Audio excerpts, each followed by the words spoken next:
Welcome to the AFR Saints channel, where we provide you daily content on your favorite team, the New Orleans Saints. Do us a favor and hit that subscribe button. Be sure to leave your comments below and smash that like button. Who dat?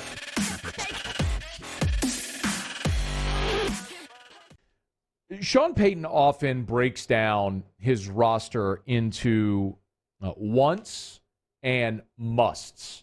You've heard him several times in the lead up to this 2021 season refer to cornerback as a must. I got to thinking about this today because I think this conversation through two preseason games really has evolved. When the Saints came out of the draft and they were entering the preseason and certainly entering training camp when we learned about Michael Thomas's injury and then the suspension to David Onyemata, we were all assuming that Marshawn Lattimore was going to miss time. And then we learned about Deontay Harris and his very likely his suspension as well. We all sort of stepped back and made certain assumptions about where there were going to be gaping holes on this roster and where they were going to need to fill. But as we've gone through training camp and we've looked at the Saints team through two preseason games, the conversation really has changed. We're going to delve into this a little by position, but as I look at it, the Saints are staring at $10.25 million in salary cap space. Now, just because you have $10 million in cap space doesn't mean you have to go spend that $10 million. If there are players available that make sense at positions of need and you can do deals to bring them in, then you, of course, do it to make your roster better. But my contention is this is still a very well-coached team. Its top-tier talent is still elite in a lot of positions. I can run through the list, but you know who they are. The Cam Jordans and Michael Thomas, Alvin Kamara, Marshawn Lattimore, Demario Davis, Marcus Williams. I know I'm leaving guys off, but Teron Armstead, Ryan Ramczyk, you get the point. There's still plenty of top-line talent. The depth on this team maybe isn't what it was, and that's where some of these exposures have come. But we have gotten several answers. You know, we were thinking cornerback was a must. Sean Payton said cornerback was the must. And they went out and they added guys like Brian Poole and Prince Amukamara, and they saw P-Rob retire. And so we're looking around going, man, that spot is critical. But I look at it right now and I say, with every passing day, it seems more and more like Marshawn Lattimore is going to be there. So if Lattimore is there for the start of the season, one of your starting cornerback spots is okay. And while I am terrified at the thought of Ken Crowley as a starting outside cornerback, he has played well this preseason. Preseason, I get it. And Paulson Adebo has really come along more quickly than any of us had anticipated, especially considering he opted out a year ago. So, and he was tested in that first preseason game against Baltimore. Now, I get it. There was no Lamar Jackson. And last week, on Monday night, you're facing a rookie in Trevor Lawrence. It's going to be very different when it's Aaron Rodgers week one. I get that. But I also feel much better about cornerback today than I did 2 weeks ago. And I also don't think that there is a mid-level cornerback available or going to be a mid-level cornerback available. It's better than the options you have. So if you can make a trade for a top-line player, a C.J. Henderson of sorts, okay, I'm for that. But other than that, I'm okay sticking at corner where they are. I will say the exact same at wide receiver. Michael Thomas's injury, Emmanuel Sanders, a victim of roster cuts and the budgetary shortfall, it did not look like the Saints were okay at receiver. I am more convinced now that they're fine, considering the job that we have seen Marquez Callaway do in elevating himself to a number one.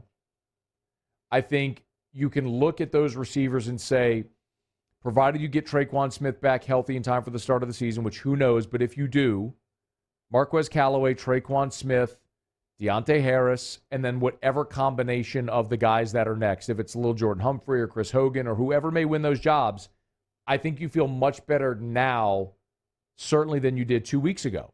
And that's much less of a position of import of bringing somebody in. I mean, you went and signed Kevin White, a former top 10 overall pick, thinking he could be the blow the top off the defense guy. He drops 2 quick slants, and he may not make this team. And I still think you're okay, because the point I've gone to all the time is with Sean Payton, it's not necessarily just receivers, it's pass catchers.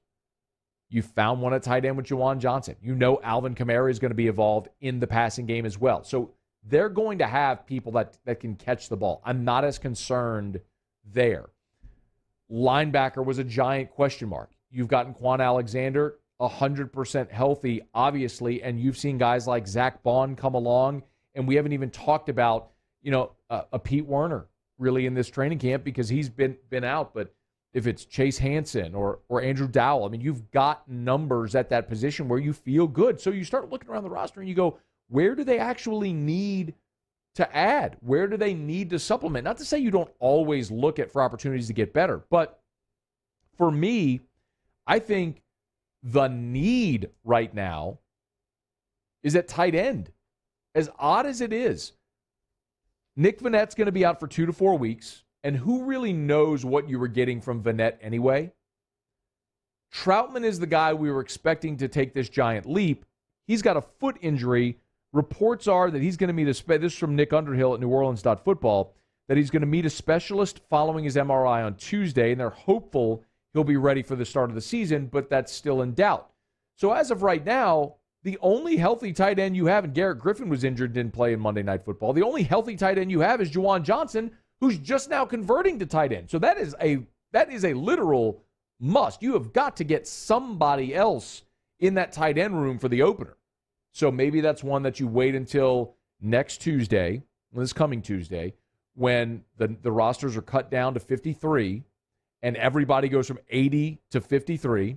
They cut 27 guys, across 32 teams. You're going to have tight ends on the market, and someone you could very likely add that can be that blocking tight end for you in a pinch until you're healthy and whole there again. But I really look at tight end kind of as the need, and I would also say defensive line as well. One of the things that we've seen with this defensive line being so good in preseason, and they have been, but we've also seen David Onyemata playing inside and out and playing late in the ball game at defensive end. You're not going to have him for 6 weeks. And one of the guys that we all was a given he was going to make this team and probably be an impact guy in the interior was Jalen Dalton. You just lost him for the year with a triceps injury. So really the dominant defensive line you've seen in preseason isn't going to look that way, because 2 of the guys that have contributed aren't going to be there. So do you have depth there that can step up? And I don't think you have that answer.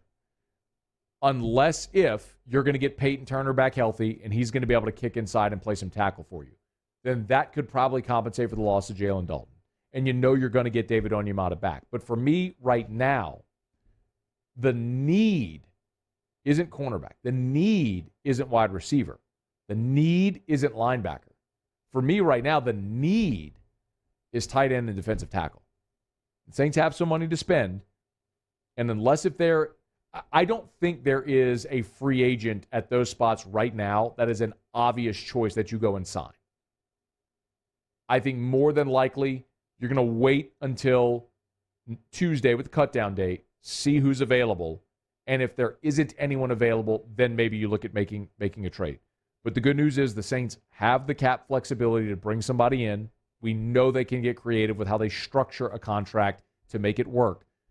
But the conversations we're having with respect to needs versus musts today is a very different conversation than we're having 2 weeks ago.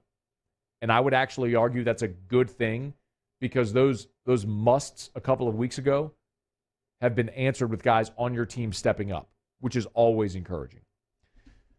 Hey, thanks so much for watching. Please leave your comments. I love to interact, and be sure to hit the red subscribe button below.